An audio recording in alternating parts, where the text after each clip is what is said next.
Advance na ate So ito te. So ayan. At si ate Maribel na ang bago mag-aalaga kay nanay at kay tatay. Ayan na ate Maribel ha. Ay, buntis ka ba te? Oo nga, parang medyo malaki yung tiyan mo. Ayan, si ate Maribel. At sige, upo tayo. At ayan, kamustahin natin si ate Maribel at yun nga, no? Kwentuhan tayo ate Maribel at medyo may nabanggit sa atin si ate Maribel. Okay guys, so ito po ano mga kalorni. Nakipagkwentuhan ako kanina kay Maribel, kay ate Maribel, no, na siya po ngayon mag-aalaga kay nanay at tatay. Medyo nabagbag ako sa kwento niya kanina, nagkukwentuhan ko. Nandito po tayo ngayon sa Paraiso at sila po, kayo ang trabaho niyo yung mga caretaker, no? So, ang naalala ko, yung akala ko si mama niya, si mama mo caretaker na talaga dito. Opo, caretaker. Meron kasing Ami at may Emmy na caretaker. So, Emmy pala yung sa Ami. So, ngayon guys, ito, bagabag yung kwento ni Maribel. Kaya sabi ko, okay lang ba sa'yo na i-vlog ko, no? Para at least, kung may gustong tumulong sa sitwasyon mo ngayon, no? Siya po pala kumbaga tawagin na natin battered housewife. Binubugbog ka ba ng asawa? Medyo, ilang ko na rin po na para sa mga anak ko kasi tatlong babae po yung anak ko. Ang mas priority ko po yung mga anak ko sa papa. Yun dahil nabanggit mo na hiwalay na kayo. Hiniwalayan mo na. Apo, hiniwalayan ko na po kasi isa po siyang irresponsible, manginginom, talagang wala po siyang pakialam sa mga anak. So yun, sa mga pangangailangan. So yun yung sinasabi mo kanina na pati mga anak mo kaya nag-decide ka na nahiwalayan kasi pati mga anak mo napagbubuhatan na ng kamay. Opo. Sige Maribel, ikwento mo bakit magkaganon yung asawa mo. Hindi naman po sa na ano po siya na kaya lang talagang ganun po talaga siya eh. Sa 7 years na nagtiyaga po ako sa kanya, pinagtiisin ko na pakisamahan siya para may matawag na magandang pamilya o pamilya ang mga anak ko. Kaya lang talagang sa haba po ng taon at panahon na pagtitiis at paghihintay ko na baka sakaling magbago, kaya lang hindi po talaga siya nagbago. Kaya medyo napagdesisyonan ko na rin po na hiwalayan kesa naman po masakatan pa ng mahabang panahon din ng mga anak ko. Kasi total sabi ko naman po, kompleto naman ng mga kamay at paa ko na kaya kong itaguyod yung tatlong anak ko para sa kanila. Sa dinaanan mong paghihirap, Ate Maribel, ano yung talagang sabihin na natin pinakamatinding pinagdaanan mo sa kanya? Naitira niya po ako sa tabing ilog. Naitira niya po ako sa ibabaw ng babuyan para lang po sa kagustuhan na pakisamahan siya na yung dumating yung point na yung mama ko mas pinanindigan ko na pinakisamahan ko siya kaysa pakinggan ng payo ng magulang ko. Na lahat ng paghihirap sa kanya tiniis ko na kumain ng walang ulam, na nadadatnan ko, nahahanapin ko pa siya para lang may makain. Madadatnan ko, makikita ko siya na siya lasing na lasing, kami gutom ng anak ko. Siyempre sa haba po ng panahon na habang lumalaki yung anak ko na nakikita ko yung walang pagbabago sa buhay niya, parang nakapag-decide na rin po ako na tumayo sa sarili kong mga paa na lagi lang ako nakaalalay sa kanya dati. Ngayon, parang inano ko na para sa anak ko naman kasi lumalaki na yung anak ko.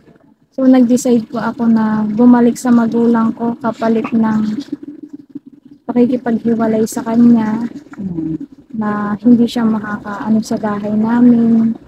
Focus ako sa anak ko hanggang sa gano'n na lang palagi, pupuntahan ako manggugulo, nagbabanta. Parang nanawa na lang po ako sa buhay na gano'n na lang palagi ang ginagawa niya sa akin.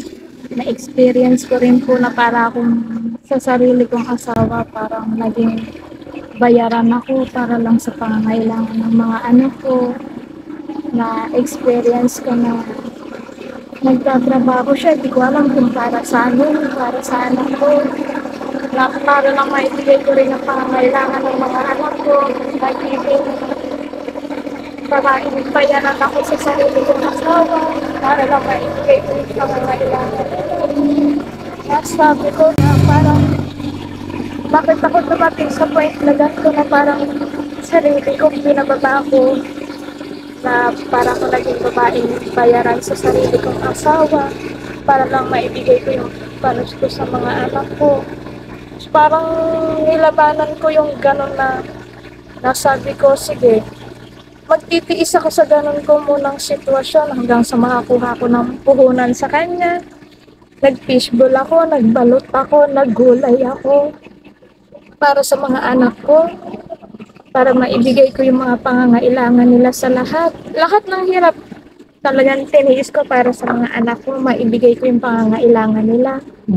Pero sa ngayon po, awa naman ng Diyos, pag-graduate na po ang anak ko ngayon ng grade 10, yung pangalawa ko grade 6, at grade 5 na rin po yung bunso ko. At ngayon buntis po ako ng 5 buwan.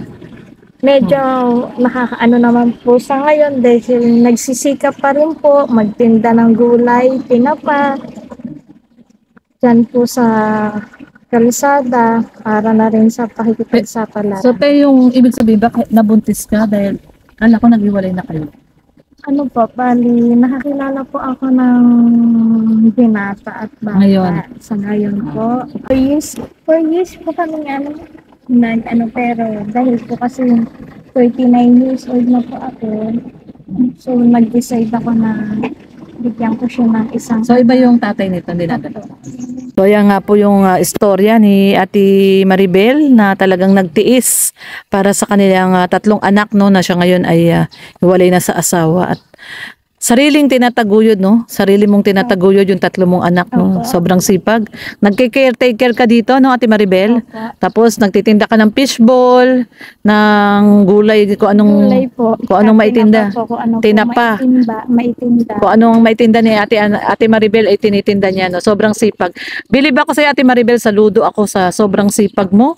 So, ayan, kunin mo yung yung number ko tsaka yung ko para pag may message kita kung kamusta na, tsaka yung sabi mo sa akin para message ko sa iyo yung binayad ko sa iyo ngayon na advance para parang pinaka-resibo natin, no? Ayan. So, ayan. So, sige, ilagay mo yung cellphone ko.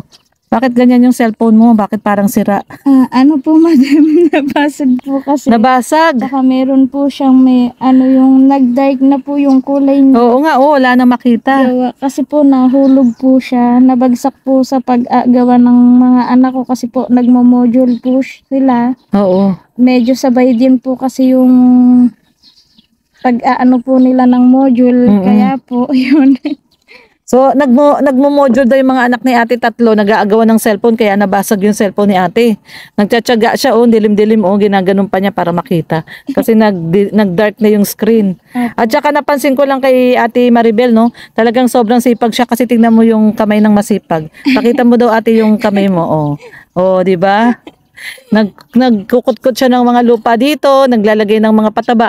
Yung mga bermuda pala, ate, nilalagyan pala ng pataba yan? Opo, inaanahan po namin ng fertilizer yan para medyo lumusog at maggulay birdy po yung dahon. Bermuda, yung niya. Yung pinakadahon, no? Yung Talagang matindi yung pagkaberde.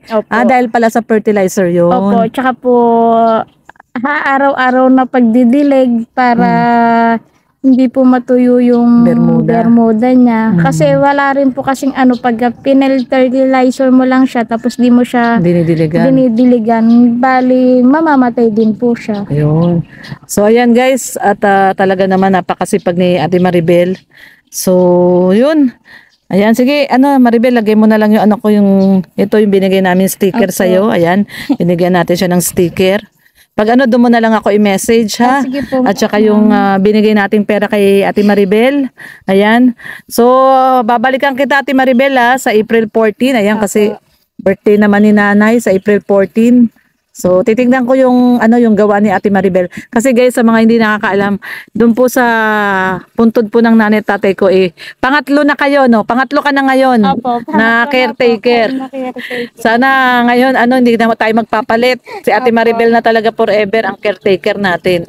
Ayan. Sige Ate Maribel, salamat at napakabilib talaga ako sa iyo. Talagang sobra ang hirap na dinanas ni Ate Maribel para sa kanyang mga anak.